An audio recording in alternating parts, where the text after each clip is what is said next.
Greetings to all of you. Happy to see you back at my channel and thank you for traveling with me. Today we will venture into Potsdam, German Versailles, a city near Berlin known for its Prussian royal palaces, Baroque gardens, and historical post-war conferences. Initially, my interest in Potsdam was piqued by the Soviet War Memorial near the Dutch Quarter. However, the video of the memorial alone would be too short. So instead, here is a longer film featuring collection of Potsdam's landmarks. Let's go. Olymp. That's historical toilet where, I don't know, Roosevelt took a shit during the conference. Let's examine the World War II history. Potsdam directly borders southwestern Berlin. Tempelhof Field, an airport of the Nazi-era Berlin, was about 25 kilometers away from Potsdam's center.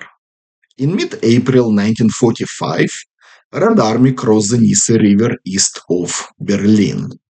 By April 16th, the vanguard troops of the First Ukrainian Front were east of Cottbus. And by the 17th, German troops were driven on the west bank of Spree River. According to the Soviet High Command directive, troops were tasked with crossing Spree and attacking Berlin from the south, taking control of Potsdam in process. On April 27th, Red Army liberated Potsdam.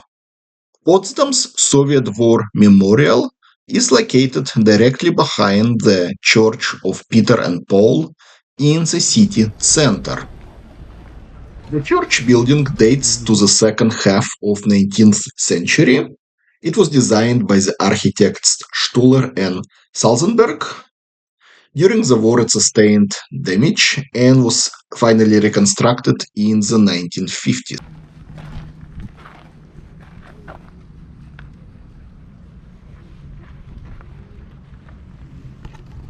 The Soviet War Memorial includes the monument and the military cemetery. 680 soldiers and officers are buried here. The names of roughly half of the people are still unknown. The cemetery contains 279 individual plots and one common grave. There is a number of people who are buried here who died after the war has ended. These deaths were probably not related to the combat. For instance, Colonel Shapoval, who is buried here, was a victim of the automobile accident in June 1946. The memorial complex was completed in late 1940s. The commemorative sign on the monument reads, "Rest well, our loyal combat friends. Your glory shall not fade away."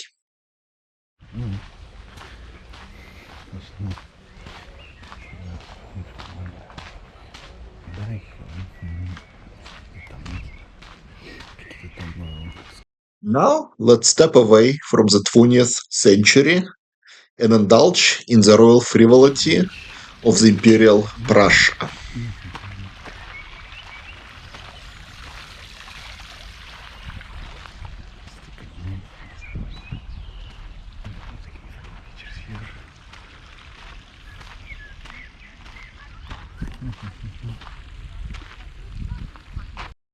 Friedenskirche, or Peace Church, dates from the mid-19th century. The design of the church was envisioned by the Prussian King Friedrich Wilhelm IV, who was inspired by the architecture of the early Romanesque churches.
Finally, we are approaching the main Potsdam's landmark.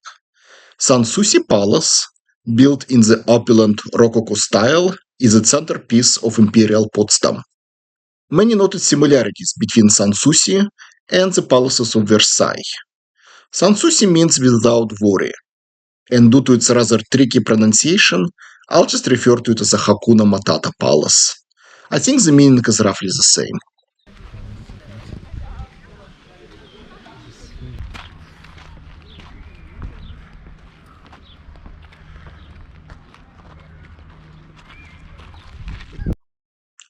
Sanssouci was built in 1747 to serve as a retreat residence for Frederick the Great, the king who ruled Prussia between 1740 to 1786. The palace was designed by Prussian architect Georg von Nabelsdorf and Dutch architect Jan Bormann. Sanssouci was used by Frederick as a summer retreat, but also as a personal sanctuary during the arduous times, allowing king to escape busy Berlin.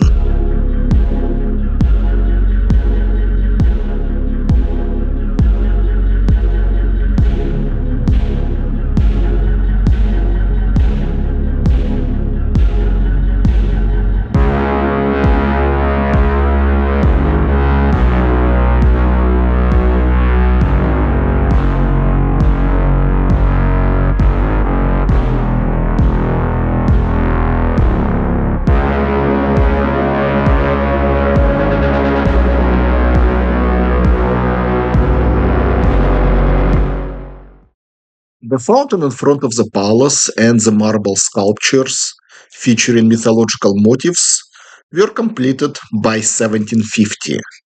Design drew its inspiration from Versailles.